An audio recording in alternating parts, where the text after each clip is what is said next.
पृष्ठ संख्या 12, पाठ 3, हिमालय की बेटियां। अभी तक मैंने उन्हें दूर से देखा था। बड़ी गंभीर, शांत, अपने आप में खोई हुई लगती थीं। संभ्रांत महिला की भांति वे प्रतीत होती थीं। उनके प्रति मेरे दिल में आदर और श्रद्धा के भाव थे। मां और दादी, मौसी और मामी की गोद की तरह उनकी धारा में डुबकियां लगाया करता। परंतु इस बार जब मैं हिमालय के कंधे पर चढ़ा तो वे कुछ और रूप में सामने थीं।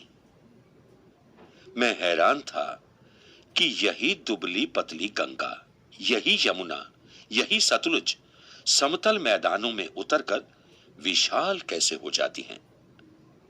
इनका उछलना और कूदना, खिलखिलाकर लगातार हंसते जाना, इनकी यह भाव भंगी, इनका यह उल्लास कहां गायब हो जाता है मैदान में जाकर।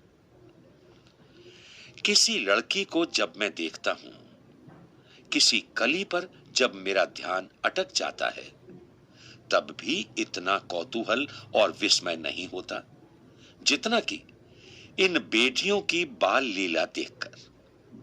पृष्ठ संख्या 13, कहां ये भागी जा रही हैं? वह कौन लक्ष्य है जिसने इन्हें बेचैन कर रखा है? अपने महान पिता का विराट प्रेम पाकर भी अगर इनका हृदय अतृप्त ही है, तो वह कौन होगा जो इनकी प्यास मिटा सकेगा? बर्फ जली नंगी पहाड़ियां, छोटे छोटे पौधों से भरी घाटियां, बंधुर आदित्यकाएं, सरसब्ज उपत्यकाएं, ऐसा है इनका लीला निकेतन। खेलते खेलते जब ये जरा दूर निकल जाती हैं, तो देवदार, चीड़, सरू, चिनार, सफेदा, कैल के जंगलों में पहुंचकर शायद इन्हें बीती बातें याद करने का मौका मिल जाता होगा। कौन जाने बुढ़ा हिमालय अपनी इन नटखट बेटियों के लिए कितना सिर धुनता होगा। बड़ी बड़ी चोटियों से जाकर पूछिए तो उत्तर में विराट मौन के सिवाय उनके पास और रखा ही क्या है। सिंधु और ब्रह्मपुत्र, ये दो ऐसे नाम हैं जिनके सुनते ही रावी, सतलुज, व्यास, चनाब, झेलम, काबुल अर्थात कुभा, कपिशा, गंगा, यमुना, सरयू, गंडक, कोसी आदि हिमालय की छोटी बड़ी सभी बेटियां आंखों के सामने नाचने लगती हैं। वास्तव में सिंधु और ब्रह्मपुत्र स्वयं कुछ नहीं है। दयालु हिमालय के पिघले हुए दिल की एक एक बूंद न जाने कब से इकट्ठा हो होकर इन दो महानदों के रूप में समुद्र की ओर प्रवाहित होती रही है। कितना सौभाग्यशाली है वह समुद्र जिसे पर्वतराज हिमालय की इन दो बेटियों का हाथ पकड़ने का श्रेय मिला।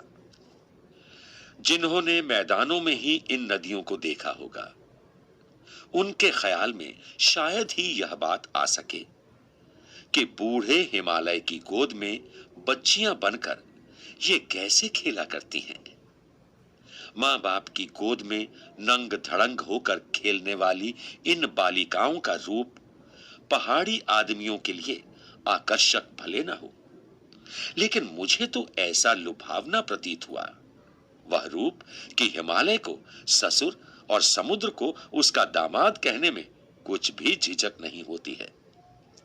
पृष्ठ संख्या 14, कालिदास के विरही यक्ष ने अपने मेघदूत से कहा था, वेत्रवती अर्थात बेतवा नदी को प्रेम का प्रतिदान देते जाना। तुम्हारी वह प्रेयसी तुम्हें पाकर अवश्य ही प्रसन्न होगी। यह बात इन चंचल नदियों को देखकर मुझे अचानक याद आ गई और सोचा कि शायद उस महाकवि को भी नदियों का सचेतन रूपक पसंद था। दरअसल जो भी कोई नदियों को पहाड़ी घाटियों और समतल आंगनों के मैदानों में जुदा जुदा शक्लों में देखेगा, वह इसी नतीजे पर पहुंचेगा।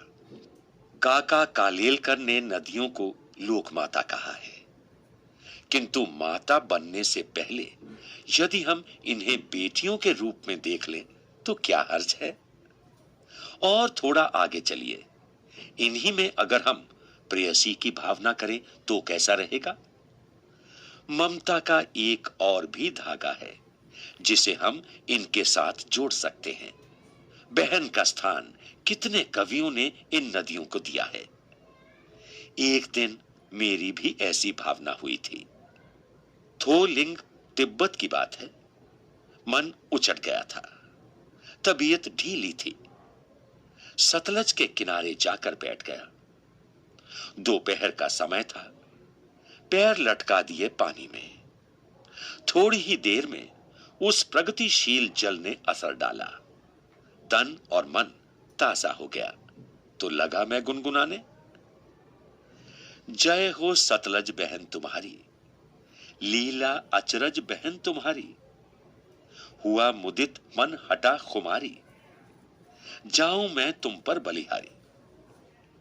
तुम बेटी यह बाप हिमालय, चिंतित पर चुपचाप हिमालय, प्रकृति नटी के चित्रित पट पर, अनुपम अद्भुत छाप हिमालय, जय हो सतलज बहन तुम्हारी। लेखक नागार्जुन।